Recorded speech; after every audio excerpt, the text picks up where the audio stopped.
Hey everybody, Mike O'Brien here, and today in our leadership series, we're talking with Tom Jenkins. And for those of you who haven't maybe been around the fire service here long enough, Chief Jenkins is the chief in Rogers, Arkansas, a past president of the IFC, and is actively engaged in probably a lot of areas from NFPA 1710 to Pulse Point. And there's a lot of great things going on with Chief Jenkins, and we're going to dive in today and have a nice discussion with him. So, Chief, how are you today? Right, pretty good. It's good to see you, Mike, and it's fun to be in this kind of medium. And I applaud you for reaching out and sharing the good word with all of our colleagues out there. Well, it's one of those things that I think you take it about as seriously as I do, is developing our next layer, right? Who's the next fire chief in Rogers? Who's the next leader? And I think access to good leaders like you, that we can help share some of that experience, that knowledge, those things you've gone through. I really hope brings some of that next leadership into the fire service. No, I agree. I think something I've noticed. I'm on my soon to be my fourth police chief here, so you kind of learn watching law enforcement. And then I was really young when I became chief, and so I've some of my original colleagues have retired, and you're right. It's when you talk about mentorship and succession planning, nothing beats connections, networking, listening to others. And a friend of mine who I would call a mentor always used to say that all good fire chiefs walk with a limp, and meaning that you got to learn from experience. So I think it's cool that you're doing it.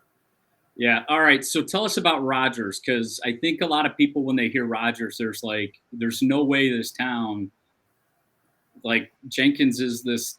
There's no way. So tell us about Rogers, because if you've been down there, it's a happening place. Well, we have one horse. No, I'm just kidding.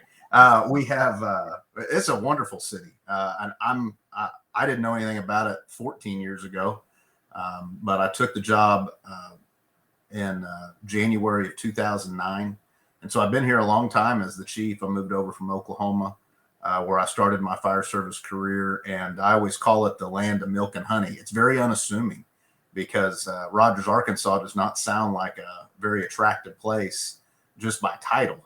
But to be a fire chief here, or to be a resident for that matter, it's a booming metro area, well over 500,000 people in 2 counties up here in Northwest Arkansas. And the economy is driven by Walmart. First Walmart store was in Rogers. And matter of fact, just less than a mile from Central Fire Station here. And so Walmart is integrated into the community here. But we also have a couple of other Fortune 500 companies, J.B. Hunt Transportation and Logistics, and Tyson's Foods. Tyson's being, I think, still the number one protein, product out there in supermarkets. And so just a lot of wonderful things in the economy. Our fire department's about 154 career members, including some civilians. We have a community risk reduction division, of course, about 140 firefighters in the field, and a training division with, it's an area where I feel like we're not overstaffed by any stretch of the imagination, but it's one of the few departments that I've ever been aware of where I feel like we're adequately staffed and we have the resources we need to get the job done. And that in and of itself is kind of a miracle. If you interviewed 30,000 fire departments across the U.S., not many would say that. So are you guys advanced life support? We're an ALS transport agency. I probably should plug that we're dual accredited from the Center for Public Safety Excellence since 2011, and CAS, the Commission on Accreditation of Ambulance Services, since 2012. So I'd like to think that we not only do EMS because that's what we're legally obligated to do since the early 70s. We do it because we save a lot of lives and we're good at it. We're not a ambulance service that fights fires. We believe in a balance of making sure that we can take care of our core mission, fighting and suppressing fire, but we also take EMS seriously, and we love to do it. And I know that that's easy to say from my corner office, but I think that the women and men out there, I think they embody it too. So we're gonna circle back, I think, to staffing. But are you having a hard time getting new talent in the door when you have new positions? How's your applicant pool? Sucks. Yeah. I'll say this, that I think there's two, and when I go speak or if I teach, I oftentimes will ramble about this. I think there's there's two crises that we have to deal with right now. One's a crisis of entry level. I think that we still get the same quality of firefighter that we used to. We don't see the same quantity of them. We used to be able to be picky, and now when we see good candidates, we snatch them up quick because we know that there's not the bench strength, if you will, if we lollygag around. The other crisis, I think, is also in leadership, that we see a lot of people become eligible for retirement and they bow out at about the company officer level. Shockingly, I'd be curious your perspective, Mike. It's like nobody wants to. You talk about gold bugles, people want them until they get close to them, and then they realize that whatever financial incentive comes along with them doesn't balance out for the responsibility and the accountability. Yeah, we're seeing the same. I think if you can't grow your own deputy chiefs, battalions, especially up here, we're not portable pensions, so you can't. Oh. It's really hard to move between communities. So, you might have somebody who does want the bugles. Maybe he's landlocked in their organization, and if they're in a pension, you can't woo them over very well with a 457 or a 401k or something like that. So I'm a big fan that you've almost got to grow your own, which takes a lot of energy, right? Because how many people in Rogers Fire that's you grooming replacements, and lots of them.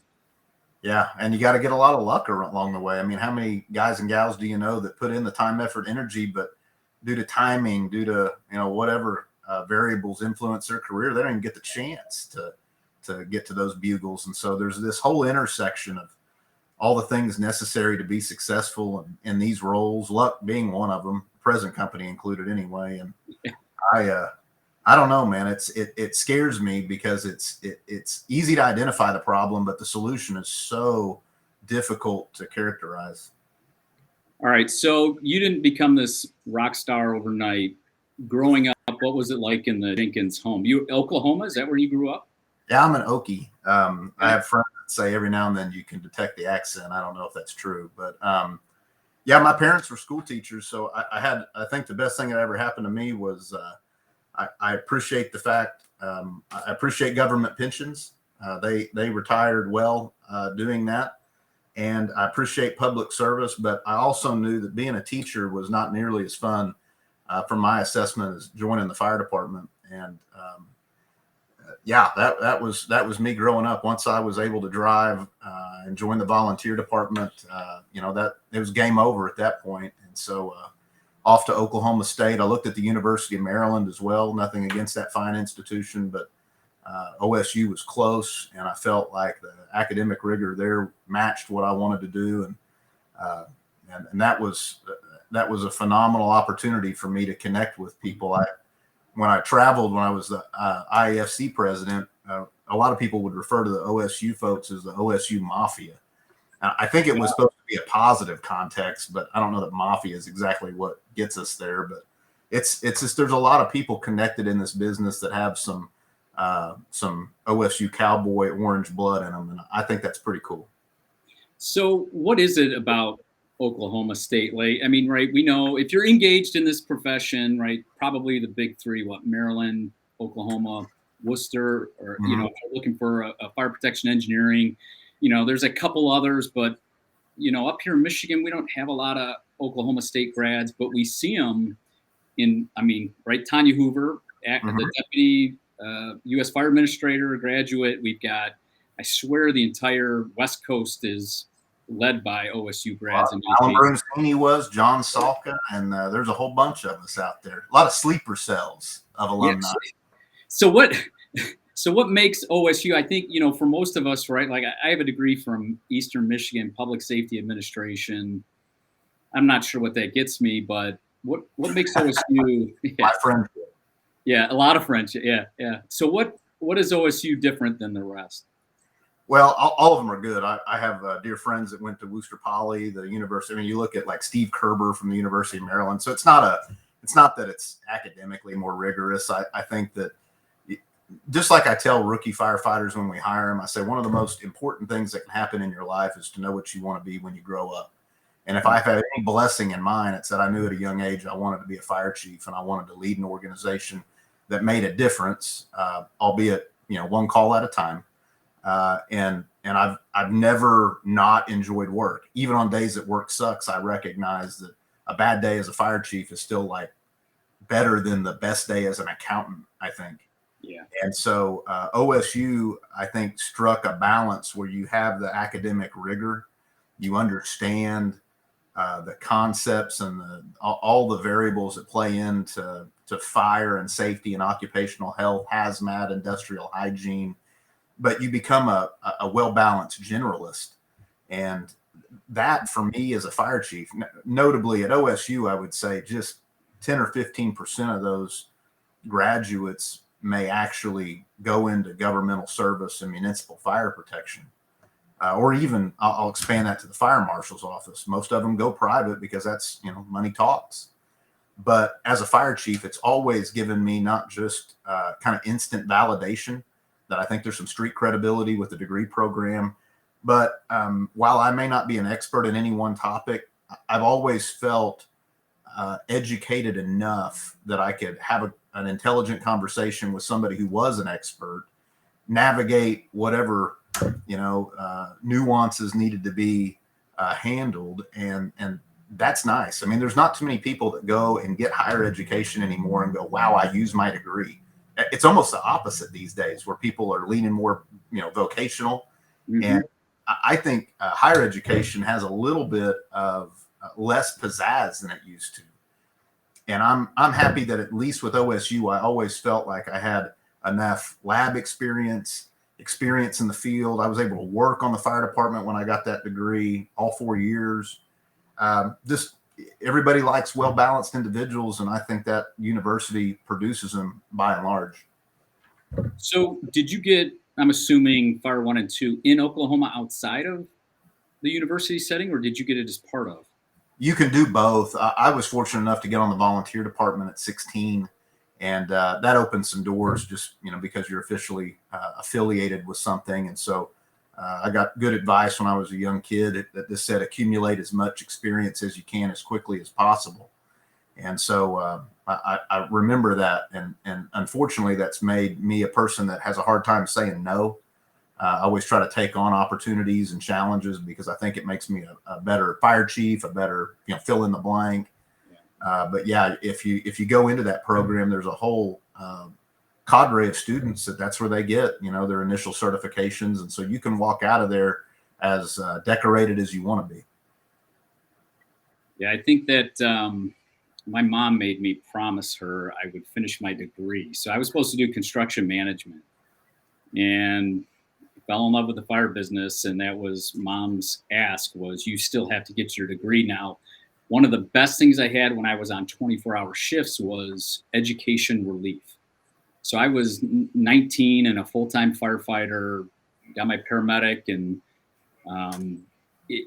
education relief, if we were above minimum staffing and you were in an approved program, you were allowed to leave, go to school, and come back. And so I had a lot of night classes because that's when my program was running. And so if we were above minimum, I'd go up to the shift supervisor and say, hey, look, I'd like to take, from 5 to 8 p.m. off to go to school. And if you were part of it, they were like, okay, and you'd come back. And I'm so grateful for that opportunity, because if not, mom would still probably be mad at me or something.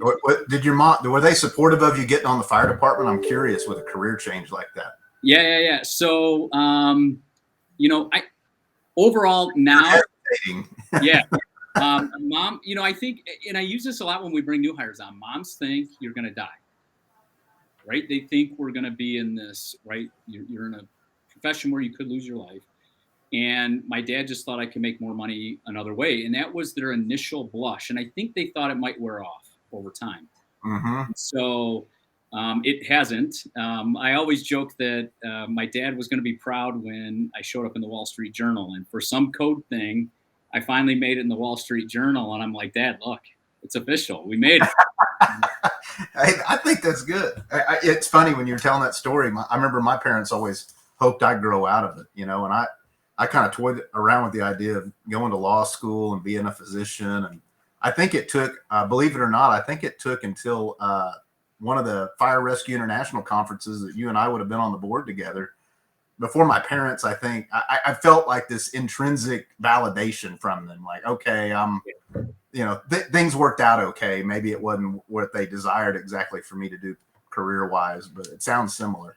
Yeah, I don't think TV helps us in any way, shape, or form. But I think now my mom loves the fact that she's the mom of Brighton's fire chief, and she's got the job shirt I gave her for Christmas. It has her name on it. Wears them at all the functions around. So they live in the district that you work in? No, they're in a neighboring town, but they're here plenty enough. If we have something going on, my parents have, from the first open house I probably was a rookie firefighter at, all the way to, we host runs. We do 9/11 runs because we don't have any stairs to climb around here. And our 9/11 run, my parents will either be in it, they'll help with it. So they've been very supportive. You got some cheerleaders. Yeah, it's pretty cool. I like that. Yeah. I wish my parents were a little closer where I could, hear what was going on. I have to use Jeremy Moore's the fire chief over in Broken Arrow, Oklahoma. So I have to use Pulse Point to always keep an eye on what's going on with my folks. See what's going on down there. All right. So switching gears. So you're in Oklahoma, you're a firefighter. What goes on after you graduate? I was fortunate enough to get a deputy's gig in a Tulsa suburb, Sand Springs, probably one of the best breaks I got. I think that, I just wrote an article for the IAFC blog talking about higher education and how important it is. But I think that when I look back on my trajectory and my career, you have like people and breaks and opportunities that you never could forecast. You likely didn't even earn to some degree, right? It was right place, right time, happened to be qualified. And one of mine was I happened to be eligible and in a competitive process became the deputy chief for the city of Sand Springs, which was a suburb just west of downtown. And it's a kind of a blue collar city. A lot of business there, and business meaning hazards and incidents, and just a great place for a young chief officer to gain some experience and work with they become some of my best friends. I mean, they're people that I talk to on regular occasion, and that gave me some opportunity to understand and work with labor that was so positive. When you see these labor management relationships that have eroded, I'm so thankful that when I was a young chief officer participating in those LMA activities, that I had the opportunity to work with union leadership, that we all had the same core values. We didn't see everything identical, but how fortunate that's been in my career. I've never had a bad taste in my mouth from that perspective. And I value what they do so much because, when we can get on the same page, we can get a lot of stuff done. But that's where I was before I came to Rogers. And it's been, like I said, it's been the land of milk and honey ever since over here for the most part. It's just it's been a good opportunity to work with wonderful people, and it's high growth. What I've really noticed that when I was in Sand Springs, that was through some economic times in that particular metro area that were very difficult. Where you're going through reduction in force, you're taking furloughs, and it sucked, just to put it bluntly. And I came here where you're dealing with growth and trying to keep up, and they're polar opposites, but man, dealing with them feels very similar, right? It's hard to keep up in one, it's hard to maintain in the other, and it's just as exhausting when you're trying to manage all that. But just good lessons all the way around. Yeah, you talk about those lessons. I was lucky that we went through some tough times here in Brighton, and I was fire marshal, deputy chief at the time. And so we had an interim acting for 3 years, and Larry was the chief. He came back, and it was really a unique experience to work right there. And the one thing that sticks in my head is I made a $250,000 budget mistake. And that's a mistake, Mike. Yeah, it was a math error that nobody caught in the spreadsheets. And I caught it about 6 months after it was approved, and it wasn't to the plus. This wasn't, we had extra money. Yeah, not the good error. No. And right, you bring up the labor management, and there is no doubt that working with somebody who's a good chief, that's a good role model, does wonderful things for us. Because inherently you're going to make a mistake, and how you handle it is probably more important than the mistake. And, Larry taught me right out of the gate, we're going to get on the phone. We're going to tell the board members what we did. And then we're going to tell them we're going to fix it. We don't have a solution yet, but here's what we know. And we're telling you as quick as we can. And I think through some of that stuff, because as a leader, probably even back then, I wouldn't lean into problems. I would let them play out a little bit more, make sure I had all my facts in a row. And right in this case, we didn't have all our facts in a row, but we were being open and honest with our bosses. That's a big deal. I mean, it's amazing to me how valuable it can be, and problems are different, right? But I'm with you I'm still learning. I have a lot of improvement left to go, but I like what you're saying. It resonates with me in my career that along the way, one of the lessons I learned is identical to you, that sometimes you have to lean into this stuff and there's times to under communicate, but there's a lot of times to over communicate. And the other one is, I think sometimes it's underestimated how good a heartfelt apology goes with people along the way. That sometimes it's the ability to go, I screwed up. I am so sorry. Here's how we got here, but it's all on me. You just don't find that much anymore. No. So I do have a question to ask you. So one of my staff, one of my first level or entry level officers asked, hey, what did it feel like when you made chief? And I kind of chuckled because, right, we had the big pomp and circumstance. I had been named chief 3 months before, but really wasn't given the keys. And it was on February 3rd. It was my brother's birthday. And, right, big pomp and circumstance, the badge, the helmet, all that stuff. And I remember being in my car by myself driving home and going, I'm in charge now, right? And there's that layer's gone, that so many of those things are gone. Did anything like that happen to you when, all right, they bring you into Rogers, the fan, you swear yourself in. Did that happen to you at all? Yeah. I tell people that those bugles, man, they're heavy, right? Much heavier than they look. I think it should. I think anybody, when you take on responsibility and rank, if you don't feel some sense of anxiety, then egos eat brains, right? So I think you have to have that reaction. That's a normal human reaction when you take into account everything that you're responsible for, from everybody who lives, works, and travels through your city or your jurisdiction to the people here. Yes, not to be melodramatic, but it is a life and death business. And I did. I look back on it, and this may make sense to you, but one of the things that I really compare it to is that when I became a fire chief, I was not a father.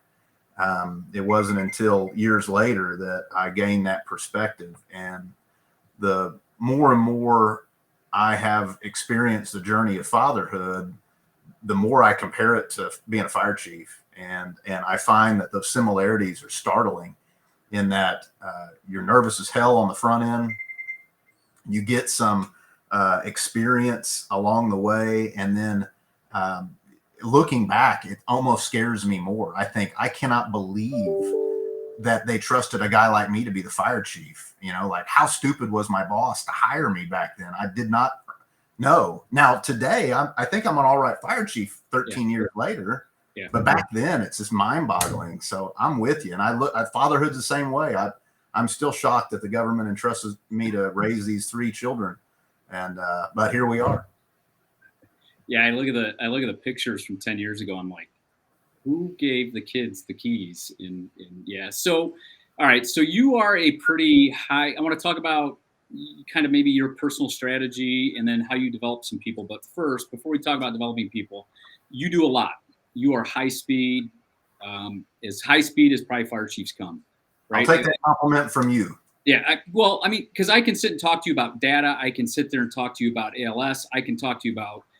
There are very few topics that I haven't brought up peer-to-peer with you that you don't know. It's not like, yeah, I know about it. You know details. So what I find is, right, all of our leaders are struggling with email, ability to stay organized, the ability to multitask, but arguably take all that away. right? We need young leaders that get stuff done, influence change, get things done. So when you think of all that, how are you staying organized and how are you pushing to get things done? Man, that's first of all, thanks for the compliment. Second of all, I don't know that I succeed every day. I think that the most organized person probably feels in a dynamic environment, and leadership in any organization is going to feel like this. But I most days I feel pretty disorganized, even though I know that's probably not technically accurate. I'm probably pretty organized on the spectrum, but I think that a skill that I've had to hone, that I see my wife tackle effortlessly, but I think we've lost along the way somewhere, because I see it even in my kids too, is resourcefulness. And it's teaching people how to obtain answers. That in a world of Google, if you can't Google it and solve the problem, people will give up pretty easy, or they'll hot potato the issue, right? They're like, I don't know what to do because I couldn't Google it. And that's going to be an issue within our organizations, is that people are so easy or so they expect to be able to solve this stuff so quickly, rather, that I try myself to dig deep on stuff. But I think any success I have goes to the fact that I know what I wanted to be when I was a kid. And I appreciate that you feel like I can talk with some depth on some issues. That's a heck of a compliment. The only reason I guess that would even be possible is I like coming to work, and I like the fire department. And I think it's interesting still. And if a fire truck, I've got a couple windows in my office where I'm talking to you, and if I hear a fire truck go by and I can tell nobody's looking, I like to peek out at the window and watch them go by. I still think that's neat. I hope that never goes away. I'm sure it will erode eventually, but I think that that's one of the things that we have to have, is if you want to make change and you want to make a difference, you want to influence in a way that helps our communities flourish, then I think you have to give a shit. And the best way to give a shit is you love what you do and you have a passion for it. And my wife's always kind of nagging at me, not regrettably so. I've earned it, but a leader today has got to be 24/7. 20 years ago, 30 years ago, before cellular technology, you could unplug. You can't unplug now. There's no way, Mike, that if you go on a 2-week vacation and you unplug that entire 2 weeks, I don't think you're doing your job anymore. We just have to accept that, as Jeff Johnson always says, we're 24/365 employees. And I like that phrase. And I try to remember that if you can just show some effort and you can care and you can be resourceful, you can get a lot of stuff done. So you said it, and I let it go twice, and I'm not going to let it go this time. At a young age, you knew you want to be fire chief. Most people at a young age knew they want to be a firefighter, not a fire chief. So why? I was hanging out at a Tulsa fire station. I was a kid, probably 10 or 11 years old, and I told the guy there that I was hanging around. His name was Bob Adams. Him and his brother were on the job, and influenced me. They were both captains, and I said something about I wanted to be a firefighter when I grew up. And that's all I was passionate about at that particular age, whatever it was. And he said, kid, you don't want to be a firefighter. Go be the fire chief, and you can ride these trucks anytime you want to, if that's what you want to do. So I guess I pivoted then. I thought, okay, that's just like all of us. You have people who give you little nuggets of advice. I happened to press save in my brain when he said that. And ever since, even being a firefighter, working my way up in college as a deputy, I've always just had this momentum that I wanted to lead the organization. And I'd say after 13 years, there's only been about a dozen days that I've regretted that decision, which is not bad out of 13 years. Yeah. And I think you bring up a good point, right? If you want to influence change, if you want to be a visionary, you got to show up. You got to be willing to take some of that or all of the responsibility on. You can't show up half-hearted as fire chief. I can tell you that. Yeah, and that's something. If you go through the EFO curriculum or you pick up the IFC Chief Officer Manual, nothing against either one of those, fine, whether it be a book or a program, but there's always going to be some gap that you can't get from traditional coursework. And I noticed that teaching people how to be resourceful and how to solve problems and how to network, right? It was just about a year ago, I had a fire marshal-ish question. That's not my strong suit at all.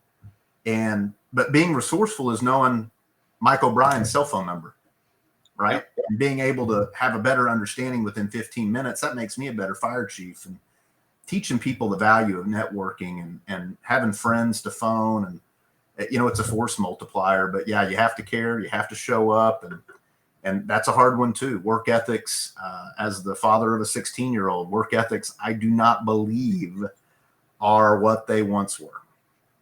So my nephew, who is 21, he said, "Uncle Mike, I want a tattoo." I'm like, "Oh," and he had all the research. We're talking from his wrist up, full sleeve. And I'm like, "Well, that's going to be a pretty penny." He goes, "Listen, I will only get it once I have all the cash, and I'm working extra jobs to pay for it." So the future's bright in many cases, because I'm right there with you as the dad of a 17 and a 15-year-old. The work ethic is always changing. Hey, I will say my 16-year-old, if he wants, an iPad or some stupid phone, he can save for that, like your nephew's tattoo, right? I'm not saying they're not goal oriented. It's just different. All right, so let's talk about our future leaders, because I think, what's your first rank at Rogers? Lieutenant or sergeants or? Yeah, we have kind of two ranks that serve in parallel. We have fire equipment operator, which is a long term for driver. And we also have a master paramedic. So they're parallel tracks that get you to company officer. Okay. And so then we get to company officer, tested, I assume, with interviews type thing, experience. Yeah. All of our positions have some sort of battery of tests, assessment centers, written exams, geography exams, interviews with various panels, all the way up through deputy chief. Deputy chief is basically a direct appoint by me. It's a fire chief's interview is 80% of the weight. So functionally, it's a direct appoint. All right. So somebody goes through the process in Rogers, and I'm assuming, like most fire chiefs, you're going to meet with that person relatively early or congratulate them on a promotions, and you have an elevator speech of, right? Because our company officers are really the ones making it work. Couldn't agree. I even have my elevator speech standing by at all times. Love it. All right. So give us the highlights. All the ranks, right? Yeah. What do we say to these company officers, right? Because I have a very, how do I say this? I am genuinely impressed with our company officers who get it done, that have that passion, because you want to talk about, they've got the rank and file, they have the chiefs or their battalions or whatever. They're stuck in the middle, and for them to keep that high level of integrity, that morale, that speed out the door we require, that tenacity on runs. They're one of those ones that I find I have to be a cheerleader for at times, just to keep them pointed. But I'm curious, what are yours?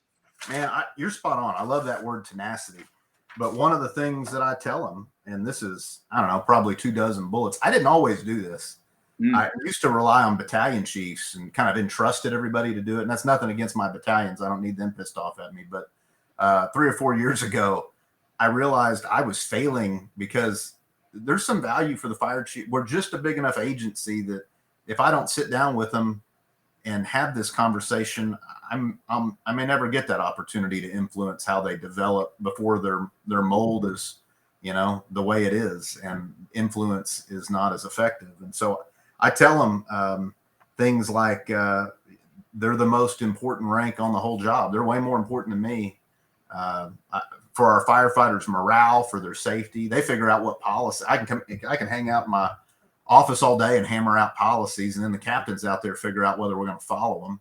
And so, you got to have good ones. They're such a vital group. But I tell them, basically to focus blindly on the end result and to make sure that everybody walks away a raving fan of the Rogers Fire Department. And I've had some disappoint me through the years. I got a whole wall of retirees, and I don't know, maybe 1 or 2 of them I was pretty happy to, let those folks go extinct in their influence. But by and large, we have been so lucky as an organization to have good company officers that I don't know, maybe they emulate the same traits we were talking about earlier. They're resourceful, they train, they care. I mean, you find a company officer that loves what they do, I don't know, you don't have a lot of problems, my opinion. Yeah, and I always look for the ones that when we see a firefighter that's maybe struggling in their first year or their time here, I always look for the ones that are like, Chief, we got him. We'll get him. Yes. That means something to me when somebody's willing to say, don't worry, we'll figure it out. I'm so glad to hear you say that. I don't know if it's this kind of, like cancel culture is a buzzword now, and everybody wants something instant. And I do have to remind people now, and maybe it's always been this way. I don't know that I'm qualified to give some historical assessment on it, but I do feel like we give up on people really quickly. And we've had a couple of rooks that just didn't, our rooks are like everybody else's. You get some of them that get planted, and for whatever reason, they stay at stations under the same crews for years. They just never really even move out of probation. They just flourish. And then others have to travel. That's the nature of staffing. And these people, these nomad rooks, as I like to call them, some of them will have issues when they don't kind of get a family and a core group, especially if they're, not all of us have the same starting line in the race, right? There are people that we hire that never had positive parental influences. They're not as lucky as I've been, I'll say that. And so I have to remind people every now and then that we have to dispense some grace to these people, that we care about our public, but we got to care about the team too. And I love, like you said, to see these company officers who will take, I don't know, call them problem children, and say, we're going to mold them. We're going to adopt them. We're going to take the orphan and we're going to turn them into success stories. I had a young captain. He's been on the job here about 10 years, but he's been a captain for maybe 2-ish. And he took on a problem and, or should I say inherited a problem. And I thought we were going to have the conversation about giving them some more time, putting some effort into them and their development, and knowing that not everybody is going to be successful in a given probationary period. Sometimes we have to nurture these people. We got to water the seed a little longer. And I watched that young captain almost go through a metamorphosis where he realized, like, yes, I get it now. And not only did he change as a captain, which is cool, but that firefighter turned into a success story. I don't know that he's ever going to turn into, fighting hell with a water pistol firefighter, but he's a good contributing member of the organization, and his crew's happy with him, and we can expect competency, and that's good enough for government work. For as hard as it is sometimes to get people through the door, right? That's the part that if they're not capable, they're not ready. I think all of us as leaders, we know the line. We know that, the organization put their all behind somebody. It's those ones where you wonder, right? Did the organization put their all behind this human, right?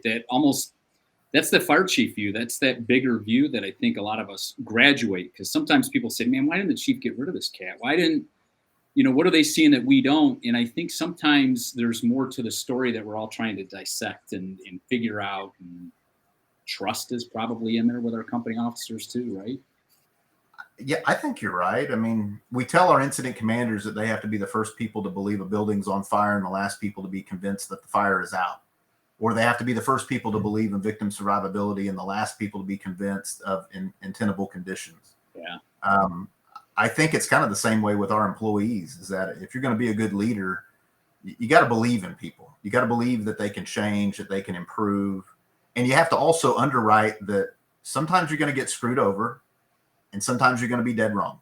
Like I can press rewind in my tape in my head and think of a couple of guys in both cases that we gave too many chances to because I believed in them, or somebody, between me and them believed in them. And in retrospect, bad decision. We should have cut our losses. But admittedly, there's a couple of them out there that I think if we'd have put a little bit more effort into, maybe they would have been success stories and wouldn't have resigned or whatever the case may be within the probationary period. And we don't have enough candidates out there to have the luxury of just spitting people out. And it's not the right thing to do anyway. I think we just have to be a more adaptable fire service, and that's okay. Yeah, so I want to transition a little bit, talk about maybe your involvement in the fire service as a whole, and then we'll kind of wrap things up a little bit. But so you had talked about being engaged outside the fire department. I think I think the fire service is filled with people who are engaged and people who stay home. And there's two camps, right? Some people say you got to stay at home, you can't be gone. And then I think there's others that just see the benefit of things I can bring back to the organization, get other people engaged, the benefit to our customers really in the long run, right? And I think there's some give and take because, right, our home is always the number one important thing for us. So, right, let's see. And I'm probably going to miss a lot of things, but you do a lot of teaching. You serve in a capacity with Pulse Point in kind of that fire chief view. You have served on NFPA 1710, you IFC past president, and we could keep going, right? So first off, what's the one you like the most? Well, I can't say that because then somebody's going to get Yeah, I love them all. Yeah, well, let's talk through NFPA 1710. Now, this isn't an official NFPA 1710, but what is 1710 and what seat are you bringing view to on that committee? I serve in an enforcer capacity as a technical member. I've been on the committee since 2011. I remember when 1710 was passed, and one of the things I love about the standard is how it's grown and how it's science-based. That we get away from, fire chiefs have a reputation for always asking for resources and using scare tactics to justify them in local communities to get them. And I like that we have a standard that creates levels of service delivery for different types of hazards that tell us where we need to be, not as a gold standard, right? It's not NFPA standards or minimum standards. It's where we need to go. And you know what? I don't probably know of a fire department that meets every letter of NFPA 1710. It may exist. I'm not qualified to determine whether somebody does or doesn't, but I can tell you there are very few. And I like that it always gives us room to grow. That service on that committee has been a lot of fun. I chair the fire hose committee for NFPA as well, which is interesting and still something that I'm learning about. But services on Pulse Point is great. Pulse Point is a wonderful tool. I know you all are using it in Brighton, in Rogers. It's a phenomenal way to engage the community. And to your point earlier, talk about travel or staying at home.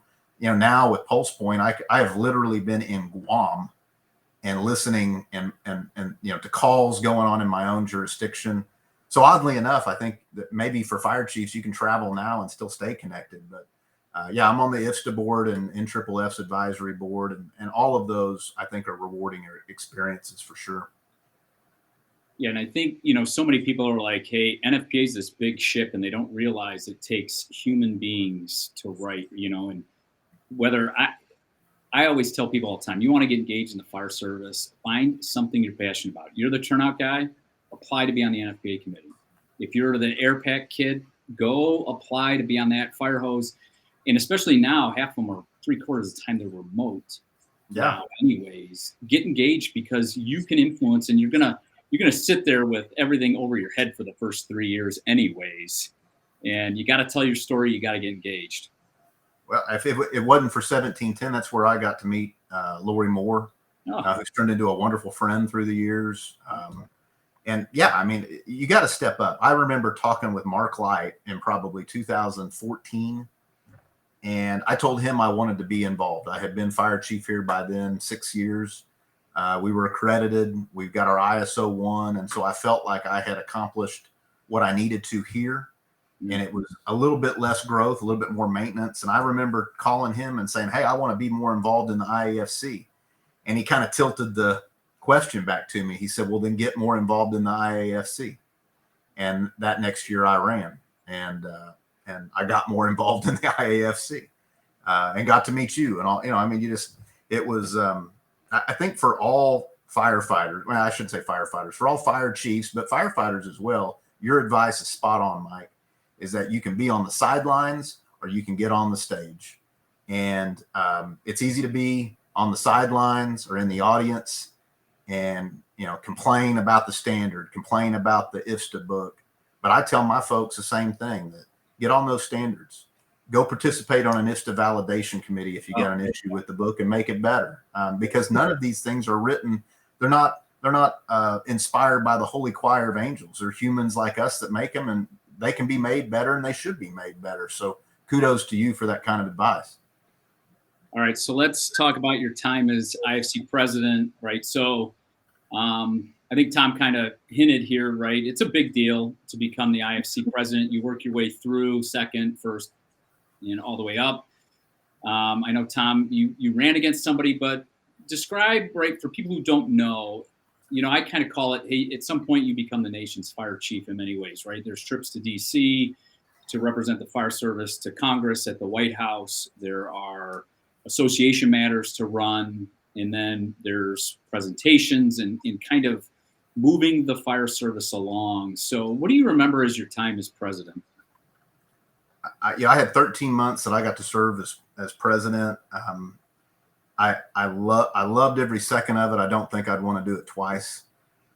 Anybody that goes through it, and I've told candidates this, I'm highly likely I've told you this specifically, is that when you run, if you can make it through your year as president without a significant health issue, getting a divorce, or losing your job, you put that in the win column, because it's just you're almost doing two additional jobs. You have a responsibility to our profession across, you're talking about 12,000 or so leaders in this business that you have to represent, and that's no small endeavor.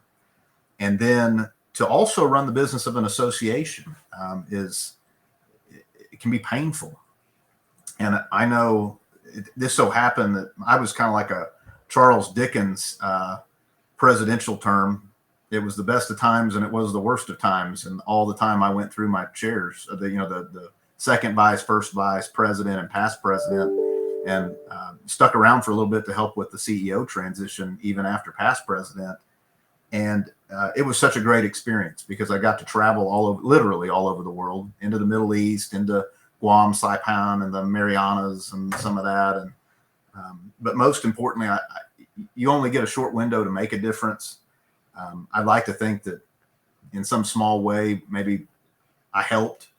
But if nothing else, I feel like I'm a better fire chief today because of it. I feel like even teaching and speaking today, I'm better at whatever I try to do in this business because of the experiences I had. And I think I'll feel that way for years to come. There's just not too many times that you get that kind of opportunity. And I was fortunate to do it. And along the way, I made a lot of friends. I ran against Niles Ford, who's the fire chief in Baltimore City.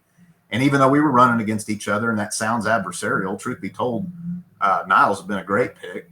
He's a wonderful human and somebody that's still a friend. And so to accumulate friends along the way and good experiences, that's something that is irreplaceable. Yeah, and I mean, obviously you move the needle forward. So let's, as we kind of wrap this up, what do you think, what would be your number one issue as a fire chief that is, people ask all the time, what's the issues keeping you up? When you look down over the next year, what's your number one issue that we got to spend some time working on? I think there's a lot of them. So I don't think that there's, in this laundry list in my head of issues that I wish I could snap my finger and solve, I think that yours and your head, Mike, are probably very similar to mine. But something that just anymore remains to be tackled by and large is that, we have to be more consistent in our response. You talk about NFPA 1710 and what that standard is. And what I notice is that when you have communities or you have departments that, share a common border, that responses and the way things are done, they vary greatly because jurisdictions get to make their own rules for the most part. And there are examples of amalgamated systems, consolidation, or just good old fashioned teamwork that have solved some of those. But I think the issue that we owe it to our public to really start to tackle, it's not a year-long issue, hell, it's a career-long issue, is that whether it's in Rogers, Arkansas, whether it's in greater Detroit, Michigan, or anywhere in between, our public should get some level of service that's reflective of what science says they need in order for us to do the job that we've determined through a task analysis. And what the fire chief's opinion is, or what the local political climate is, shouldn't have a lot of influence on how we save lives and how we protect property. And I think as an industry, we're just not there. Those are conversations where we wait until something bad happens. You look at what's just happened in New York, what happened in Philly. We are faced with time-sensitive, critical, life-saving moments, and we have to muster a sufficient quantity of people and apparatus to get the job done. And I wonder whether all of our communities have really put the energy into making sure that they're ready to go on those bad days through how they respond, how they deploy, and how they work with their neighbor. And so for me, that's top of mind. Not to say recruitment or any other topic isn't valid and important, but I would love for there to be a bigger conversation and a good baseline of care across the country.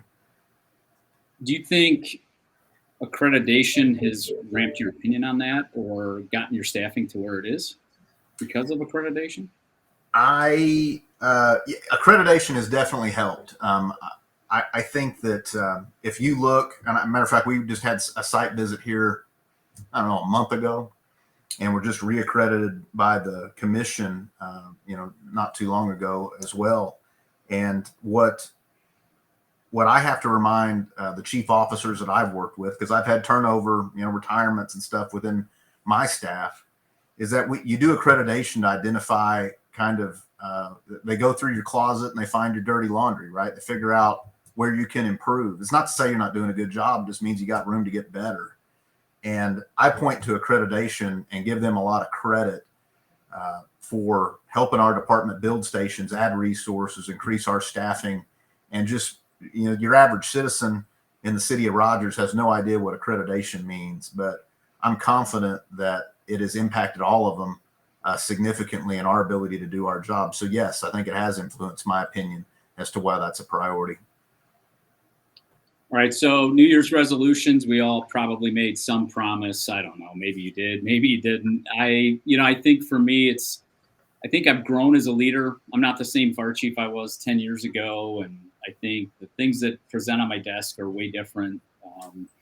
COVID taught me anything. It's just to kind of keep going, okay, what's next? And, hopefully we built systems. And so when you look at 2022 for your professional, personal growth, what comes to mind?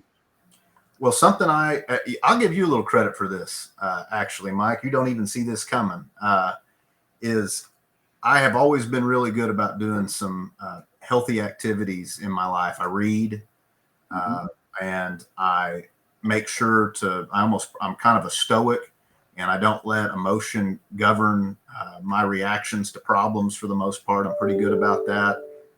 But I noticed about the time I was elected to second vice president, I knew I could be physically more healthy. And I think I took for granted for a long time that I was youthful, and that would carry a lot of momentum in terms of metabolism, just to keep myself physically healthy. And over the years, I've kind of cranked up the volume every year on what I needed to do, whether that was giving up soda 5 or 6 years ago, whether that was eating a little better, whether that was exercising more. And so, Mike, for me, I'm cranking up the volume. I'm just trying to make sure that I retire. I want to retire in better health than I started, and I want to have a good opportunity to enjoy my defined benefit government pension for as long as possible. So for me, that's my New Year's resolution, is that I've been really good about working out this last year, and my goal is that I'm working out every day. So far, I've actually been doing that for the last few months, but I want to keep it up. I think those small changes make a difference. And knowing your interest and passion for physical fitness, I look at guys like Mark Bayshore, and I think, that I like stories like that we can all be healthier. As a fire chief, sometimes you want to exempt yourself from some of that stuff, and I've stopped allowing myself to do that. I love it. Yeah, I at the last IFC board meeting, one of our peers said, they said they started fitness. And I'm like, man, that's fantastic. They lost like 30 pounds. I'm like, oh, that's awesome. and they made a quick comment. They're like, "What do you know about it?" And I forget that, when I started at Fire Chief, I weighed 260 pounds. I was a rotund young person at 260, and it took a lot of energy and a lot of effort. And actually, kind of probably even just to tie this, it was a class at FRI that Brian Crawford was teaching. And it was, when you become chief, you better have a physical fitness routine. And it stuck in my head. And literally, I was appointed chief in like November, and it was right in November when I started working out. That changed your life. Yeah, and it really, it goes, I think it ties probably perfectly into our conversation today, is how these things can influence us. And I'm sure Brian has no recollection, or maybe it was one of his things, it's basically like, hey, when you become the executive, these are certain things you have to do. And that was one that stuck in my head because, I hear you.